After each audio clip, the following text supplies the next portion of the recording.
Ողջույն, մենք սկսում ենք մեր ճանապարհորդությունը դեպի Երևանի ստորգետնյա զարկերակ, Կարեն Դեմիրճյանի անվան մետրոպոլիտեն։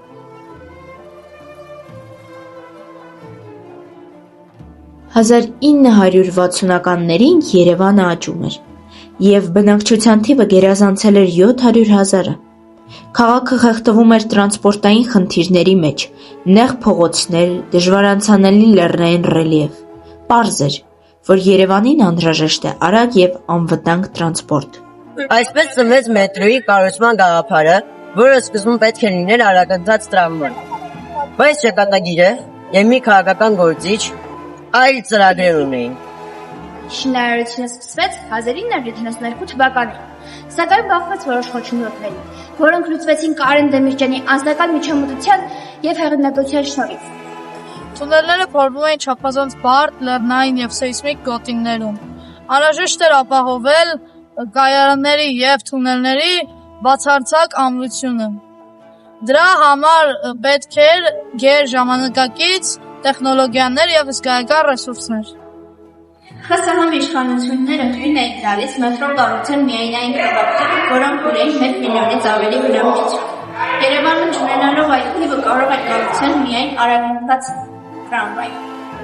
1978 թվականին, երբ արդեն կառուցվել էր մոտ 4 կիլոմետր թունել, հայկական ԽՍՀՄ Կոմկուսի Կենտկոմի առաջին քարտուղար Կարեն Դեմիրճյանի վճռականության և քաղաքական ջանքերի շնորհիվ Մոսկվայից ստացվեց հատուկ թույլատվություն։ Նախագիծը վերանվանվեց մետրոպոլիտեն,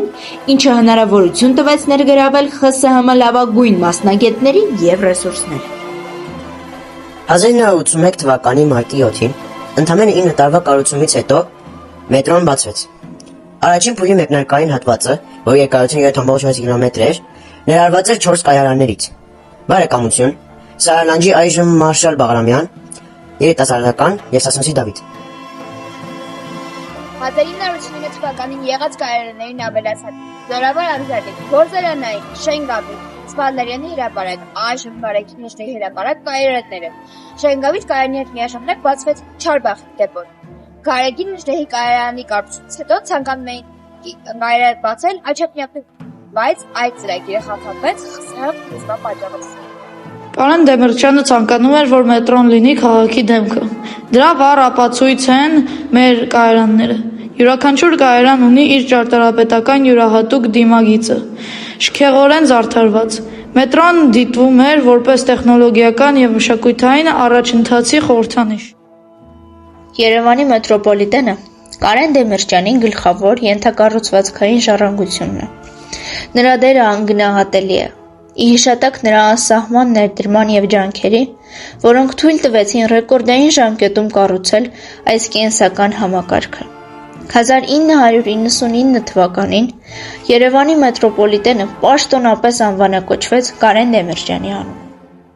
Այսօր մետրոն շարունակում է ապացուցել, որ քաղաքական տեսականը և համառությունը կարող են հաղթահարել ամենաբարդ աշխարհագրական և քաղաքական խոչընդոտները։